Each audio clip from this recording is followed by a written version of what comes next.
Well, I called around last week to get the bike in, get the oil change done finally, and everybody was pretty booked. Suitors, which I go to all the time now, wanted me to bring the bike in and drop it off and pick it up in 4 or 5 days. So I called around a couple other places. Their prices are just outrageous, like $200. So I went ahead and did it myself, which I absolutely dreaded. Now, the owner's manual said to use 10W 30 weight oil, but when I went online on YouTube, everybody was using 40 weight oil. So I ended up buying Valvoline 10W weight or 10W 40 weight oil. Seems to be running pretty good. Now, my biggest fear was that oil filter. So, like I said, the last time Suitors did it, it took 45 minutes to get it off. So that was the first thing I wanted to make sure I can get loose. And it took me over an hour to do it, but not to loosen it, but to get the sockets that I needed to do it. Because, well, I mean, I had the sockets. Here's what I had to get. Let me see. I think it's up here. I had to buy this. The swivel socket. So if you're doing an oil change, you're going to need a swivel socket. If you have an oil filter that has that little hex nut on it, I'm not sure what you call it, but the oil filter that was on it and the one I bought is a KN204-1. It's a motorcycle oil filter. So that swivel socket cost me $12 at the hardware store. And that filter was $17. And the oil, this bike takes 4 quarts of oil exactly. If you drain this bike completely out, put it up on the center stand on a level surface, drain it out till it doesn't drip anymore, it takes exactly 4 quarts to put it right in the sight glass. So that was $67 for the oil. So that total is like $96 just to do an oil change. So if you like have the center kickstand on your bike, most people buy them, put them on, that way you can check the oil. But when you put on that center stand, that blocks getting at that oil filter. I mean, thank God I had that little filter, little nut on the end of it that you can put a socket on it and get it off. Because there's no way you're going to get an oil filter wrench up past that center stand and onto that oil filter, unless you had one that, comes apart and then wrap it around and then put it back together. So, but that was pretty easy. Once I got the socket on there to get around that stupid center stand, that oil filter was on exactly the way it's supposed to be.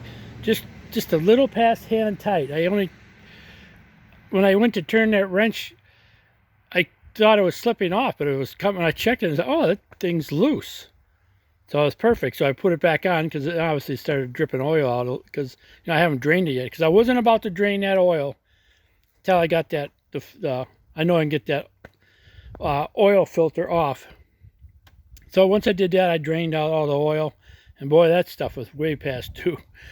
Yeah, boy, I had it over 9,000 miles on it. They recommend that. I think every 8,000 miles is what the book said. So it was way past. It could have been, mine could have been past 9,000. It might have been up to 10,000 on it. But it was bad. So I'm glad I changed it. I hated doing it, but I'm glad I did it. Once I got all the stuff together and sitting next to the bike, that oil change didn't take more than, well, I let it drain for a good 15-20 minutes. And that oil filter only took a minute or two. Because once you get it off, then you got to work it back in to get it in there. And that took a couple of minutes. So I think the whole oil change, once I had everything here, took less than 30 minutes.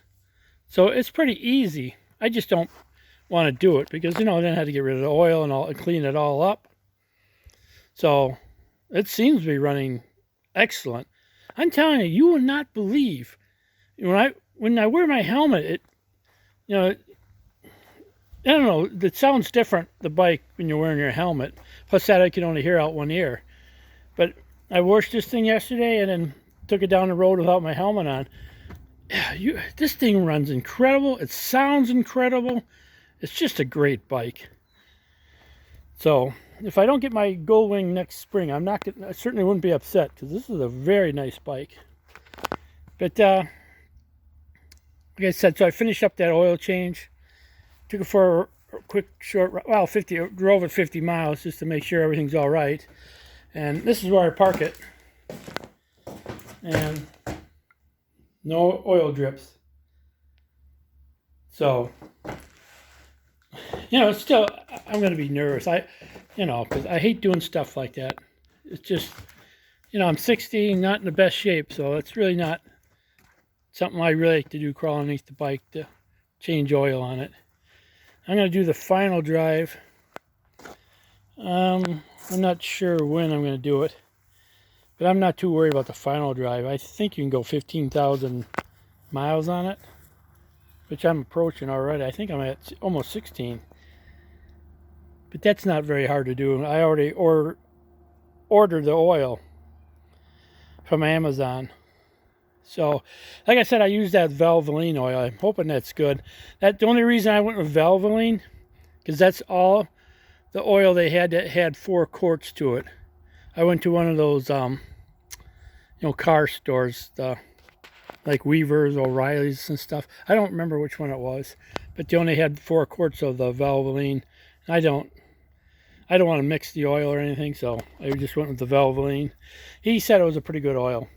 I like Quaker State myself, but if I have to do it again, and I don't think, if I can, I don't think I'm going to do it again. Like this time, I know when I take the bike in, I always take the bike in May, like the last week of April. Then I'll, drop it off last week of April. Then usually they have it done within a week or two. So I'm going to, when it's down there, have them do the oil change. And then I just can't believe they were that busy. In the middle of summer, you think, the bikes would be out. All the repairs would be done. That's why I always take it in May to get it done. So, anyhow, that's done, and I'm glad. It was kind of like I said, it's not something I like to do. That might be for the younger people, but when you get in the 60s, you're not interested in doing that stuff anymore. So, yeah, if you got any questions, I don't think you would. I told you the oil and the oil filter, and you need that socket to get past the center stand. But if you don't have a center stand, another thing you can use is these centering or leveling bricks. You can just put underneath the motorcycle kickstand, and it'll bring it up high enough to make it almost level. But boy, you want to be careful, because there's really nothing stopping it from tipping it all the way over. But I think it'd be safe just to drain the oil. Okay, I'm gonna try to get on the rear tire next month. I'm hoping that they're not gonna be so busy, but it really needs that rear tire. I actually found that this tire has wear bars on them, so, which I didn't know. They're getting down to the wear bars. Okay, have fun.